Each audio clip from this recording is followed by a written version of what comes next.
जय हिंद साथियों, कैसे हो आप? आई हो बहुत बढ़िया होंगे। हम बात करने वाले यूपी ट्रिपल एस सी की सभी परीक्षाओं को ध्यान में रखते हुए यूपी जीके टेस्ट है। यानी यूपी जीके के संबंधित आप देखते होंगे, यूपी ट्रिपल एस सी हो गया, यूपी कुछ और एग्जाम हो गया, जहाँ पे यूपी जीके से 20 क्वेश्चन पूछे जाते हैं। यूपी ट्रिपल एस सी में तो कॉमन है 15 क्वेश्चन कंप्यूटर के और 20 क्वेश्चन उत्तर प्रदेश समान अध्ययन के।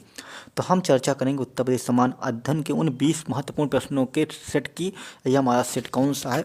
वन है। ऐसे हम बहुत सारे सेट भी करने वाले हैं। यदि आप लोग हमारे साथ रहेंगे तो हम बहुत सारे सेट करेंगे। आप लोगों को यदि अच्छा लगता है तो आप लोग दोस्तों को बताएं, टेलीग्राम से भी जुड़ें ताकि आप वहाँ से क्वेश्चनों को क्यूज के माध्यम से भी कर पाएँ। तो चलिए शुरू करते हैं। आगे हमारी आपको याद रहे यूपी ट्रिपल स्पेशल कंप्यूटर, ये तो आपका कंप्यूटर नहीं, यहाँ पे यूपी जीके है। एक्चुअली यहाँ पे जो एडिटर है उनसे प्रॉब्लम हो गया होगा, तो अभी कंप्यूटर सेट भी है और यूपी जीके सेट भी है, तो दोनों सेट हैं। तो थोड़ी मिस्टेक हो गया, तो इस पर आपको कोई दिक्कत नहीं, ध्यान नहीं देना। चलिए आगे बढ़ते हैं। तो देखो यहाँ पे अगला आपका यहाँ पे सिंपल सा पहला क्वेश्चन आता है। तो ये आपको मिस्टेक यूपी जीके का ये थोड़ी याद रखना है। यहाँ पे यूपी जीके है क्योंकि जो सेट तैयार किया गया तो यूपी कंप्यूटर यूपी जीके दोनों का है। और जो आपकी यूपी ट्रिपल एस सी की वैकेंसी उसमें कंप्यूटर और यूपी जीके में आपके 35 नंबर का होता है ना, 35 नंबर का होता है। और 35 में आपकी उम्मीद हमारी प्लस की कि 30 प्लस आप ले ही आओ, क्योंकि देखो 35 में 35 गारंटी कोई नहीं ले सकता, क्योंकि कुछ क्वेश्चन आप नहीं कहीं भी नहीं पढ़े होते, ऐसे क्वेश्चन भी आ सकते हैं। लेकिन जब अच्छे से यदि आप मेहनत करेंगे तो आपके 35 में 35 भी आ सकते हैं। कोई बड़ी बात नहीं है, क्योंकि हमने जो सिलेबस करवाया है कि आपके कुछ कंप्यूटर का और यूपी जीके को बहुत बेहतरीन तरीके से प्रयास किया है। आपको यूपी जीके की पीडीएफ मिल जाएगी, और कंप्यूटर की जो पीडीएफ दी गई है, मिनी बुक दिया गया है नए सिलेबस का, वो भी बहुत बेहतरीन है और आप लोगों का अच्छा रिस्पॉन्स रहा है। तो आप सभी चलिए शुरू करते हैं अपने यूपी जीके के लिए। पहला क्वेश्चन आपका यहाँ पर है कि उत्तर प्रदेश में सर्वाधिक सीमा किस राज्य से लगती है? तो उत्तर प्रदेश की सर्वाधिक सीमा किस राज्य से लगती है? तो आपको बताना है हिमाचल प्रदेश, मध्य प्रदेश, हरियाणा, बिहार।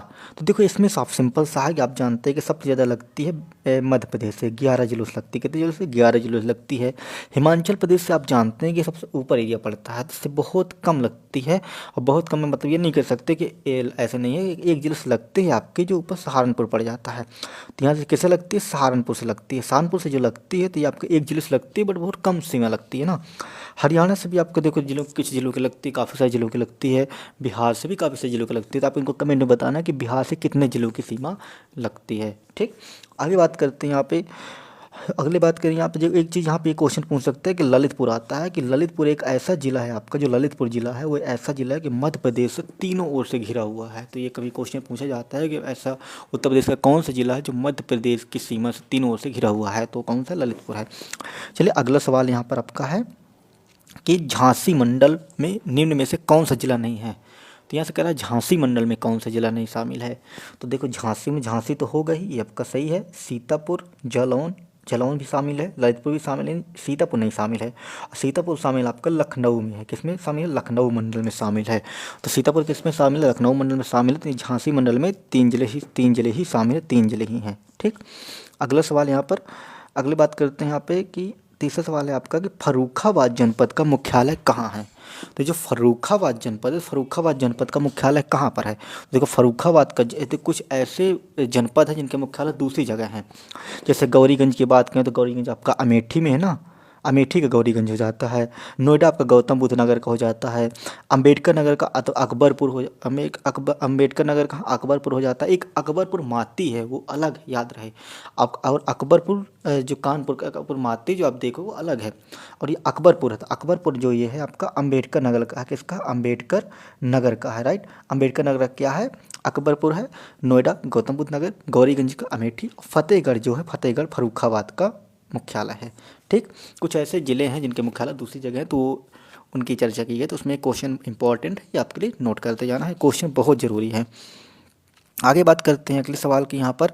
अगला सवाल है पहली हवाई सेवा उत्तर प्रदेश में, कहा जा रहा है कि पहली हवाई सेवा उत्तर प्रदेश में कब शुरू की गई थी? तो पहली हवाई सेवा उत्तर प्रदेश में कब शुरू की गई थी? तो देखो पहली हवाई सेवा जो होती है ना, तो 1990 में नहीं होती, आपकी क्या होती है? 1911 में होती है, नैनी प्रयागराज। आपने नाम सुना होगा नैनी प्रयागराज।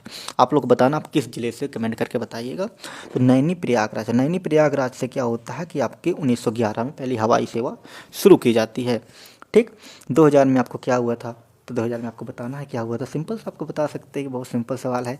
ठीक, चलिए आगे शुरू करते हैं। अगला सवाल आपका आगे यहाँ पे है। पाँचवा सवाल है कि उत्तर प्रदेश विधान परिषद का गठन कब हुआ था। अब ये उत्तर प्रदेश विधान परिषद का गठन कब होता है। 1950 में तो हमारा क्या होता है, पुनर्गठन होता है ना 1950 में। 24 जनवरी 1950 को उत्तर प्रदेश का क्या होता है, स्थापना दिवस होता है ना, 24 जनवरी 1950। तो 24 जनवरी 1950 को क्या होता है, उत्तर प्रदेश का स्थापना दिवस होता है। 1922 में आंशिक रूप से आपके लखनऊ को राजधानी बनाया जाता है, इलाहाबाद को बनाया जाता है, इसको कमेंट करके बताना है 1922 में क्या होता है उत्तर प्रदेश के साथ।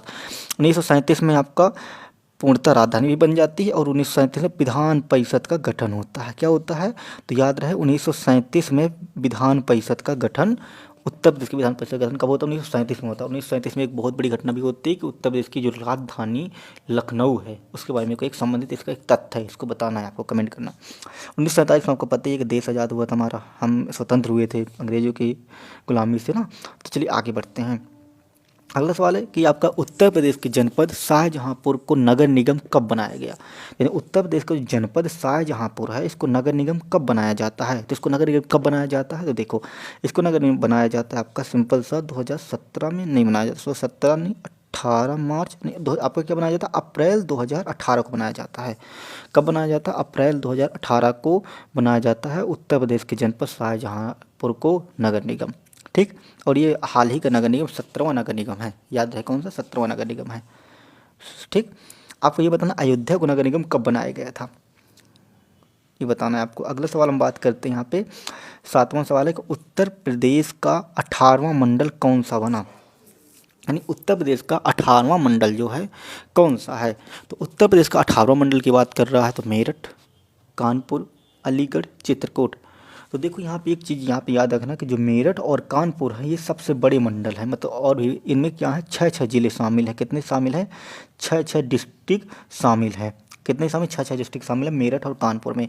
अलीगढ़ जो है, अलीगढ़ आपका 18वां मंडल है। कौन सा मंडल है, अलीगढ़ आपका 18वां मंडल हो जाता है। चित्रकूट आपका, तो चित्रकूट में आपका कौन कौन सा शामिल है, बांदा, हमीरपुर, चित्रकूट वगैरह ये सभी क्या है, चित्रकूट में शामिल है। हमीरपुर अलग हो जाता है ना, तो अलग हो जाता है। चित्रकूट में बताना आपको कौन कौन से शामिल हैं। ठीक, तो उत्तर प्रदेश का 18वां मंडल जो है वो कौन सा, अलीगढ़ बना था। और हमारे वर्तमान में देखा जाए तो उत्तर प्रदेश में 18 मंडल है। कितने मंडल, 18 मंडल हैं। ठीक, और सबसे बड़ा मंडल मेरठ, कानपुर, ऐसे 2-3 मंडल हैं जिनमें 6 जिले हैं। ठीक, आगे बात करते हैं आपका।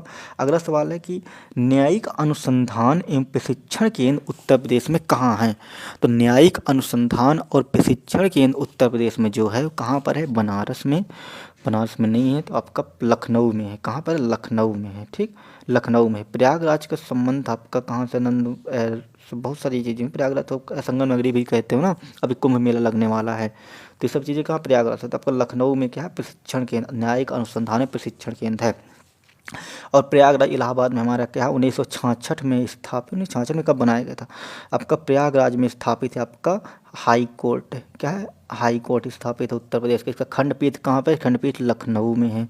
ठीक, कहाँ पर है, लखनऊ में है। इसके संबंध एक वीडियो आपको पढ़ा, बहुत अच्छे से हाई कोर्ट के बारे में बताया गया, जितने भी क्वेश्चन मतलब पूछे जा सकते हैं उन सभी की चर्चा की गई है। आगे बात करते हैं यहाँ पे। अगला सवाल है आपका कि सर्वप्रथम कृषि पत्रकारिता कोर्स करवाने वाला विश्वविद्यालय कौन सा है। यानी ऐसा कौन सा विश्वविद्यालय है जो सर्वप्रथम कृषि पत्रकारिता कोर्स करवाने के लिए प्रसिद्ध है। तो सबसे पहले किसने किया, तो हाल ही में शुरू किया इसने, तो किसने किया, आज़ाद कृषि विश्वविद्यालय ने। किसने किया है, आज़ाद कृषि विश्वविद्यालय ने। इंपॉर्टेंट प्रश्न है, इसको आपको नोट भी करते जाना है, बहुत जरूरी है। ठीक, स्क्रीनशॉट भी ले सकते हैं आप। अगला सवाल है आपका यहाँ पर कि उत्तर प्रदेश में बाल अधिकार संरक्षण आयोग का गठन किस वर्ष हुआ था। तो उत्तर प्रदेश में बाल अधिकार संरक्षण आयोग का गठन किस वर्ष हुआ था। 2004 में, 2000 महिला स्वच्छ आयोग आता है ना, 2004 में महिला स्वच्छ आयोग आता है, 2005 महिला स्वच्छ आयोग आता है, ऐसे कुछ 2000। ठीक, और 2013 में क्या होता है आपका बाल अधिकार सुरक्षा आयोग गठन होता है। और 2013 में सुरक्षा आयोग की स्थापना भी, सुरक्षा आयोग के गठन भी किया जाता है। और बाल अधिकार संरक्षण आयोग का गठन भी 2013 में ही किया जाता है, दोनों चीज़ों की जाती है। ठीक, याद रहे आपको। आगे बात करते हैं। अगला सवाल आपका यहाँ पे है, प्यारा सवाल है, 2014 में क्या हुआ था आपको बताना है। अगला सवाल है कि उत्तर प्रदेश की एक मुश्त समाधान योजना का संबंध किससे है? यानी उत्तर प्रदेश में एक शुरू हुई थी मुफ्त योजना जो संबंधित थी बिजली बिल के मीटरों से संबंधित थी। तो इन्हें किससे संबंधित होगी? बिजली से संबंधित होगी। किससे? बिजली से। ठीक, आगे बात करते हैं। आपका अगला सवाल है 31 दिसंबर 2023 को मुख्यमंत्री योगी आदित्यनाथ, यानी 31 दिसंबर, क्या कह रहा है यहाँ पे, 31 दिसंबर 2023 को मुख्यमंत्री योगी आदित्यनाथ जी ने किस जिले में, उत्तर प्रदेश के किस जिले में 19 हेल्थ एटीएम का शुभारंभ किया है? तो बनारस, गोरखपुर, महोबा या कानपुर। तो कहाँ किया है? तो इन्होंने किया कहाँ पर है? ये बनारस तो गलत लिखा, नहीं, गोरखपुर में किया। कहाँ किया? गोरखपुर में। ठीक, गोरखपुर में किया है। आगे बात करते हैं। आपका अगला सवाल यहाँ पर है कि उत्तर प्रदेश के वर्तमान कृषि मंत्री कौन है? आपको बताना है कि उत्तर प्रदेश के वर्तमान कृषि मंत्री कौन है और इंडिया के एग्रीकल्चर मिनिस्टर कौन है?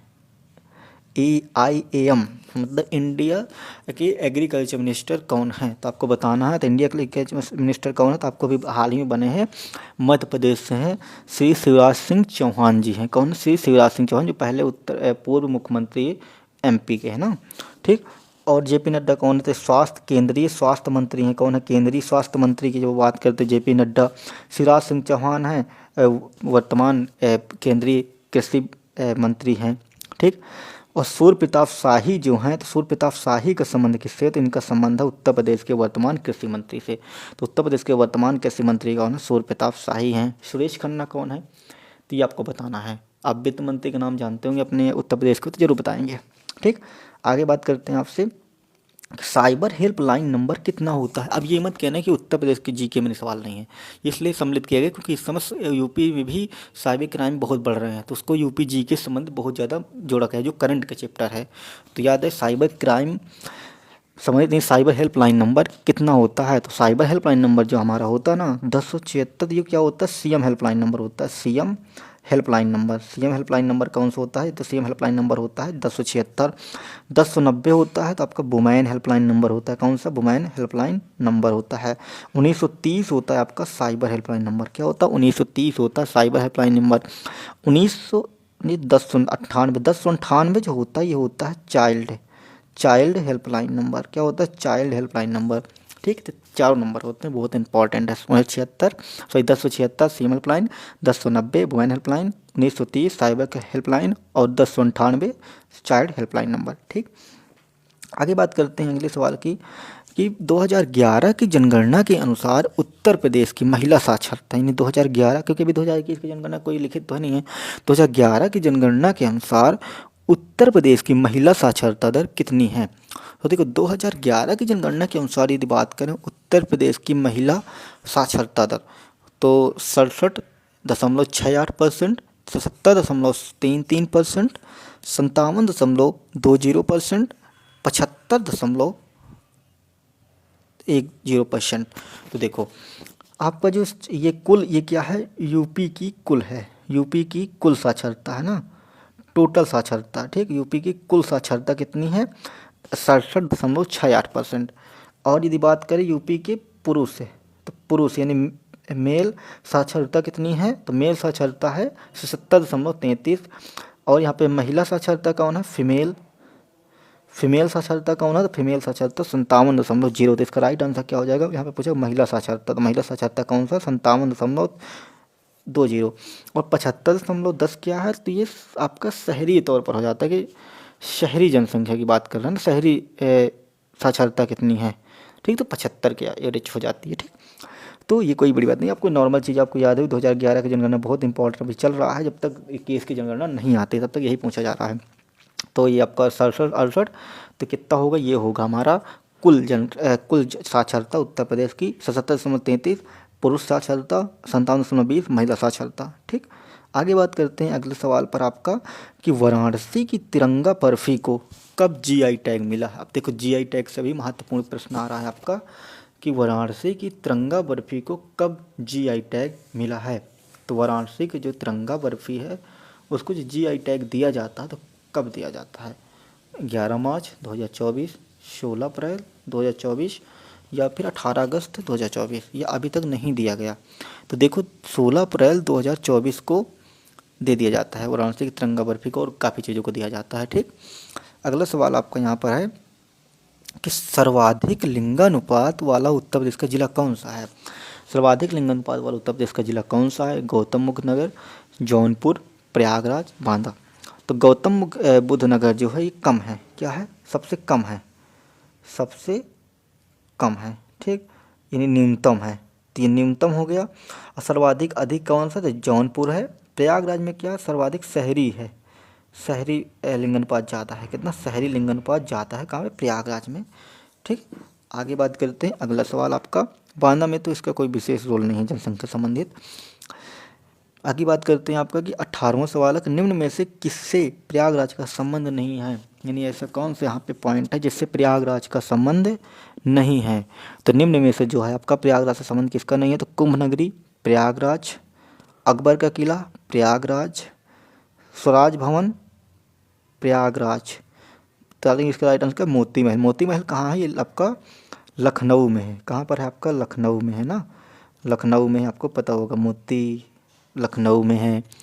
और आपका भूल भुलैया, बड़ा इमाम बाड़ा, छोटी मेमोरी, ये सभी कहाँ पे, लखनऊ में है ना, ये सभी जानते हैं आप, ठीक।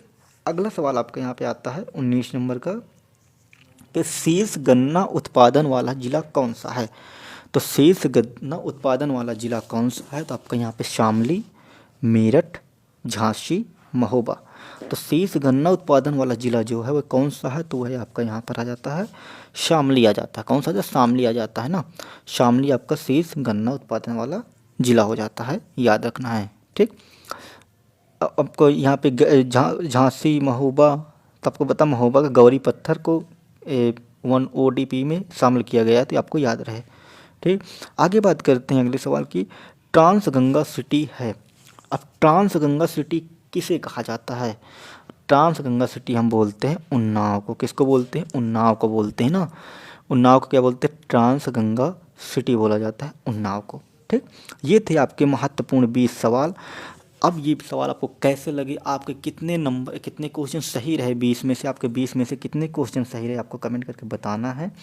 और यदि आप ऐसे टेस्ट हमेशा चाहते हैं तो आप कमेंट करें, ताकि हम आपके लिए बेहतर करें, क्योंकि आप लोगों के लिए तैयार की जाती है, आप लोग नहीं करोगे तो फिर क्या मतलब तैयार करने का। तो आप यदि चाहते हैं कि ऐसे टेस्ट तैयार हों, आप उनको लगाएंगे तो ये टेस्ट भी आपको कंटिन्यू प्रोवाइड करवाए जाएंगे। टेलीग्राम पर ये टेस्ट वगैरह मिल जाते हैं, बहुत सारी क्यूज मिल जाती हैं, और भी बहुत सारी चीज़ें आपको नॉलेजेबल चीज़ें वहाँ पे उपलब्ध हैं। बुक भी जल्द आपको UPG के MCQ की दी जाएगी, जो आपके लिए बहुत कारगर होगी। तो कैसा रहा है आपको दोस्तों को बताना है, जोड़ें दोस्तों को, जुड़े, और मिलते हैं फिर बेहतरीन शुरुआत के लिए, और भी आप तैयार रहें और बेहतर करते हैं, ठीक।